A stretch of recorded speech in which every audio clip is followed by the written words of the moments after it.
Wasabi! Yes, baby! Consejo Londo Official.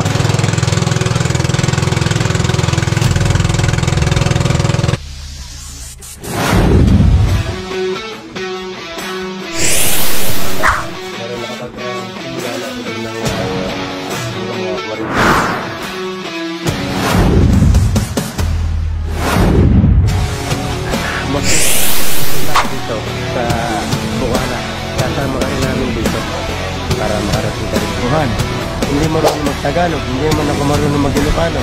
So yan, videohan na lang natin sila.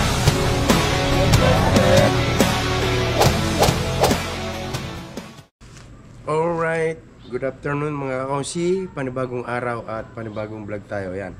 Ngayon ay nandito ako ngayon sa Laguna, dito sa bahay ni Kapakpak, dahil bukas ay naka-schedule kaming mag-asawa para sa check-up, kasi meron kaming ano dito, parang schedule na taon-taon kinukuha na kami ng dugo, tapos doon malalaman kung mataas yung cholesterol, yung uric, yung kung mataas yung blood sugar, basta maraming ano doon. Basta kukuha na kami ng dugo bukas para ma-exam kung anong meron sa katawan, kung walang problema, kung may problema. Tapos binibigyan kami ng gamot gaya nung nakaraang taon na ma-check yung aking dugo ay mataas yung aking cholesterol, kaya meron akong ininom na 3 buwang gamot. Para sa 3 buwan yung ininom kong gamot noon. So ngayon yan, dumating kami dito sa Laguna ay mga alas 3 na ng hapon. Tapos umalis kami dito sa Bukana ay mag-aalauna na siguro ng tanghali nung kami umalis. So ayan, at ngayon ay hapon na, yan, lubog na yung araw. At yan, kagigising ko lang pati dahil pagka galing sa biyahe parang tinamaan ako ng antok, so itinulog ko. Kaya kagigising ko lang, tamang-tama naman na pagkagising ko, tumawag si Nanay Sara Cute TV, dahil bukas ay biyahe na siya, pauwi na dito sa Pilipinas.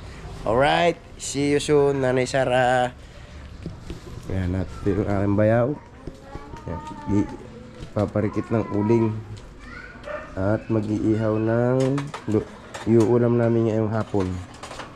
Ano may iihaw mo? Ano yung iihaw mo? Manok. Yun? Mamaya, sisidyan ko lang yan. Hindi ka pa nagpadikit nga ng doon sa may ilang pirasong uling doon sa gasol. Alright. Yan, maraming aso dito sa sa subdivision na ito. Halos lahat ng bahay ay may aso. Yan, marinig nyo pa na ang tao ng aso. Alright, yan, abangan nyo na ulang mamaya kung anong magiging kaganapan dito. Wala si Kapakpak at saka yung misis ko, punta doon sa sa kaibigan, naggagala. Yan na, asa lang na yung manok.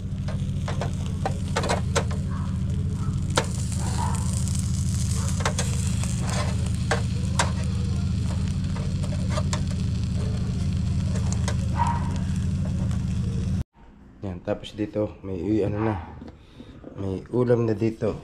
Yan. Champeni. Yan, kambing. Tapos ito, yan, minudo. Walang kamatayang minudo. At to siya? Yan. Tokwa with tawag sa dahonin, kangkong. What's up guys? So for today's vlog, ayan, nandito na kami sa Bukana.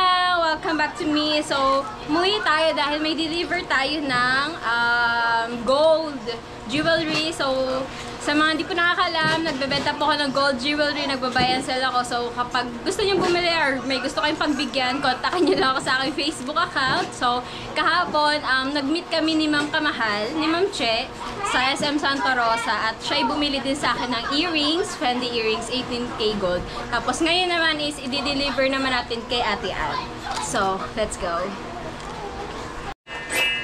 So, ayan guys, buti na lang nag-chat muna ako kay Ate Al bago kami magpunta. Sabi ko, dadaling ko na sa kanya. Sabi niya, bukas na lang daw. Papakuha niya na lang kay Rhea dahil maulan. So, ayan, magagala na kami ngayon sa dagat. Let's go. Alright guys, dito na kami sa dagat. Napakalakas na yung payong namin. Masabi! So, dadalhin na din natin yung binili ni Ate Al, pero huwag na daw natin i-vlog. Punta na kami doon. Grabe yung dagat, ang itsura ba? Ang payong ko masabi. Anong selfie na payong natin? Let's go. Alright guys, so naibigay na namin kay Ate Ann yung kanyang binili, hindi na lang siya nagpa-vlog. Tapos ayan, binisita ko ang aking Jurakis. Ito po ang anak ko, my hidden child. Binabaalaga ko lang po sa yaya ko.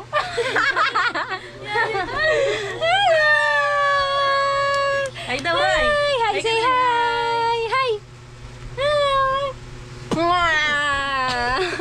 Grabe, ang lakas ng ng hangin sa tabing dagat. Lili pa rin ako eh. Hi, say hi! Hi! Hi daw, hi! Alright guys, dito na ulit tayo sa tabing dagat. And kinuha na ulit natin itong hikaw. Ito yung hikaw. Kita ba? Ayan yung hikaw. So, ibinalik nga sa atin kasi hindi daw hindi kasya sa kanya kasi maliit, masikip. So, sayang, nabili ko na siya, nabayaran ko na siya. Buy and sell lang kasi ako kapag may bumili sa akin, tsaka ako lang bibili. So, sayang, nabili ko na siya. So, guys, bilhin nyo na 11K na lang. Ihanap ko ito na bagong buyer. Ito pa naman yung gusto ni Ma'am Kamahal. Kaso, mas nauna si Ate Ann nagpa-reserve. So, ayan, sayang. Alright, uwi na tayo lamig. Let's go! Si Kokay kasama namin. Ang lamig! Ang itsura ng dagat tsaka ang itsura ng tabing dagat, napakarumi. So, sayang, may bisita sana kami bukas. Kaso tingnan nyo naman itsura. Ito ba yung itsura ng paparentahan natin? Ang itsura ng mga kahoy ko. Nandito sa harapan namin. So, dyan daw nilagay yung malalaki para pangharang sa alon. Pero dito napakarumi na naman. Ang daming basura. Guys, bilhin nyo na to! Diyan ka makakatulog. Sayang yung 11K ko. Joke lang. Let's go, uwi na tayo.